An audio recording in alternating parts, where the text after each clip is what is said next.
இந்த சீசன்ல அதிகமா கிடைக்கக்கூடிய எலுமிச்சைய வச்சு எலுமிச்சை ஊறுகாய் எப்படி செய்யலான்னு பார்க்க போறோம்.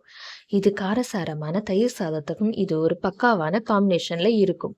ரொம்ப டேஸ்டா இருக்கும். நாம இந்த வீடியோக்கு போறதுக்கு முன்னாடி டிட்டோ ஸ்பைசி சமையல் சேனலை சப்ஸ்கிரைப் பண்ணி வைங்க. கூடவே அந்த பெல் பட்டனையும் கிளிக் பண்ணி வைங்க.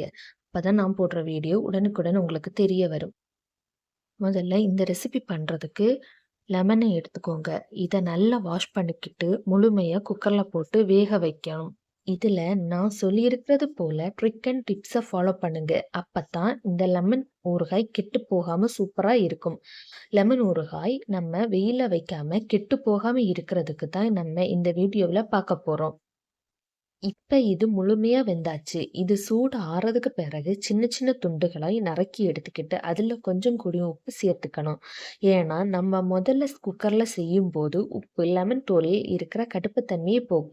இப்ப நம்ம ஒரு கடாயை எடுத்துக்கணும். அந்த கடாயில செக்கு நல்லெண்ணெயை சேர்த்து கொதிக்க விடணும். இப்ப நம்ம எடுத்திருக்கிற லெமனும் 3. இதற்கு 250 ml எண்ணெய் போதுமான அளவு. இப்ப நல்லெண்ணெய் கொதிச்சாச்சு. கூடவே நம்ம எடுத்து வச்சிருக்கிற கடுக போட வேண்டும். கடுகு போட்ட பிறகு அது முழுமையா பொட்டும். அதுவரைக்கும் வெயிட் பண்ணணும். இப்ப கடுகு முழுமையா பொட்டியாச்சு. அது கூடவே 1 டீஸ்பூன் வெந்தயம் போதுமான அளவு. வெந்தயம், கடுகும் போடுவதற்கு மூலம் அதன் தரமும் சுவையும் அதிகமாக இருக்கும். இப்ப வெந்தயம் ப்ரவுன் கலர்ல வந்தாச்சு.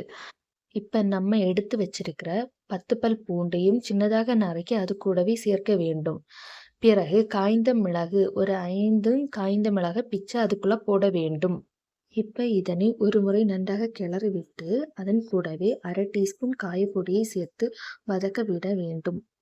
இப்ப நம்ம எடுத்து வச்சிருக்கிற மிளகாய் தூளை அது கூடவே சேர்த்து 2 டீஸ்பூன் அளவு சேர்த்து வதக்கணும். இப்ப உங்க காரத்துக்கு ஏற்றபடி மிளகாய் தூளை போட வேண்டும். கூடவே நம்ம எடுத்து வச்சிருந்த 3 நாள் தாண்டி கழிந்த இந்த லெமனை அது கூடவே சேர்த்து நன்றாக கிளறி விட வேண்டும். இப்ப இதனை முழுமையா அந்த மசாலா பிடிக்கிற அளவுக்கு நன்றாக கிளறி விட வேண்டும். கிளறி விட்டு எல்லா இடத்துலயும் மசாலா படுற வரைக்கும் நன்றாக கிளறி விட்டு ஒரு கொதி வருத வரைக்கும் வெயிட் பண்ண வேண்டும்.